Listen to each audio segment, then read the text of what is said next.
Let's talk about how to use financial thoughts and beliefs to supersize and grow our businesses fast. Sharon Horne-Ellstrom here, one of my favorite topics because we all have them, right? We all have thoughts and beliefs that pop into our head, some that serve us really, really well and help us to supersize and grow our businesses, others that hold us back and prevent us from growing as quickly and easily as we possibly can. So, as part of the Be a Better You annual challenge, today we are looking at and paying attention to as we go about our day, whatever pops into our head, whatever thoughts and beliefs, we're going to try to capture as many of them as we can with respect to finances, money, investing, spending, cost of things. Money is this, money is that. How we feel about money leads to our thoughts and beliefs, and those lead to our core values. So we want to write those down and jot those down today.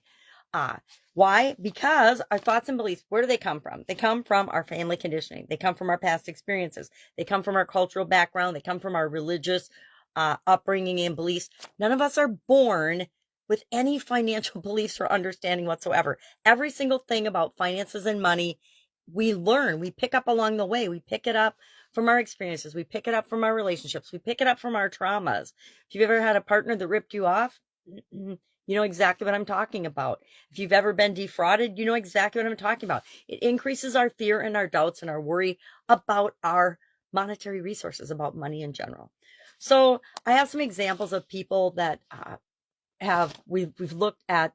I've done this hundreds of times before with people.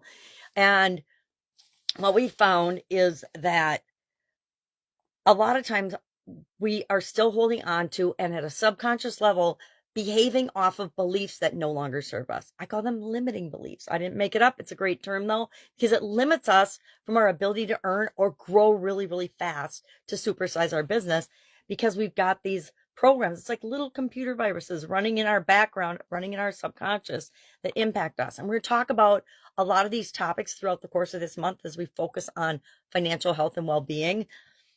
But today I want to say, let's look at, brainstorm, not write out the thoughts and beliefs that pop into our heads. If it pops into your head today, happens to be a Saturday, then it's probably something that pops into your head every single day, right?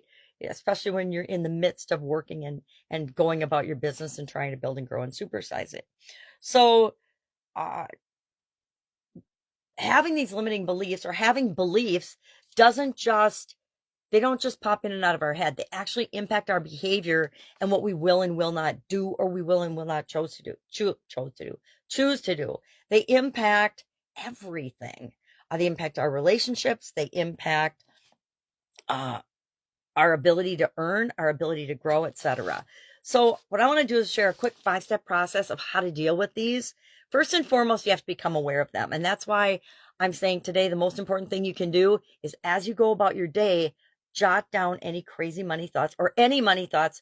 Money is easy. If money is easy for you, thank goodness, and hang on to that one. If you think you shouldn't earn money, or you're not worthy for some reason, or I can't charge that much, or I don't deserve it, if any of those pop up, write those off, because those are definitely holding you back from growing and building and supersizing your business.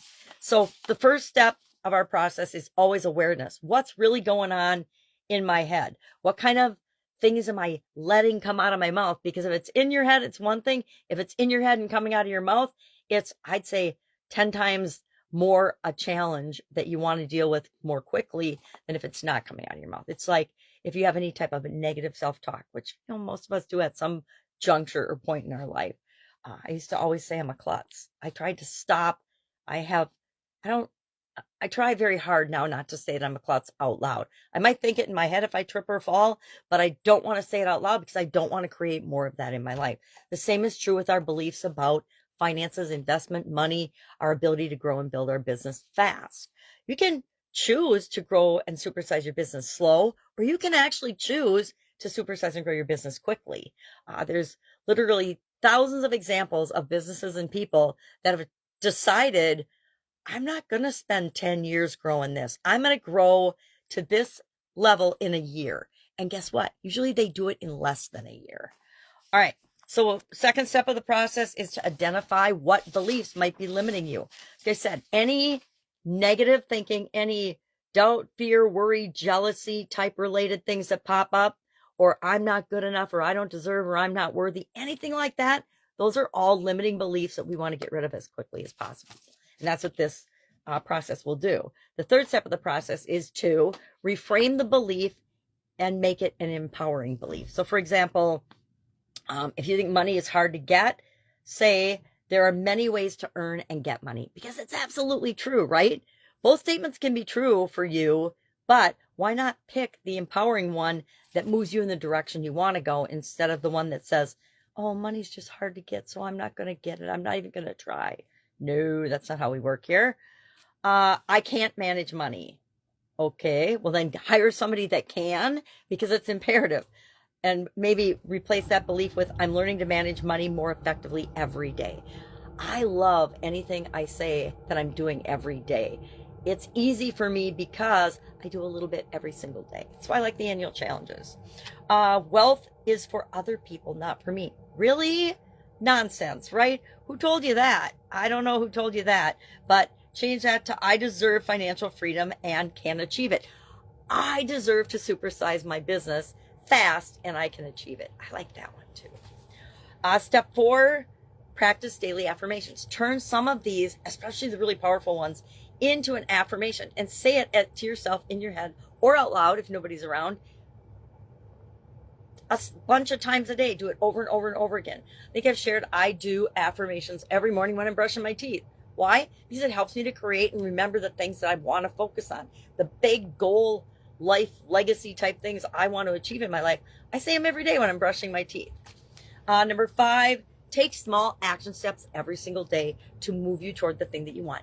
Maybe your small action step is just to kill that limiting belief by replacing it and reframing it and using affirmations to really solidify that in your culture, or in you first, and then in your culture as an organization, so that fast growth, fast action, winning, achieving financial success, and supersizing your business is automatic for your organization. But do remember to take action. Sounds a lot like the SOAP framework, which we're going to be covering in a couple of days. So what are we doing today? We are paying attention to all of the financial thoughts and beliefs that pop up for us today. And we're going to write them down, and we're going to use the process to get rid of the limiting ones or reframe the limiting ones so that we can create what we want fast in our business. Any questions about this? Hit me up and ask. Otherwise, have an awesome day, and I will, of course, be with you tomorrow.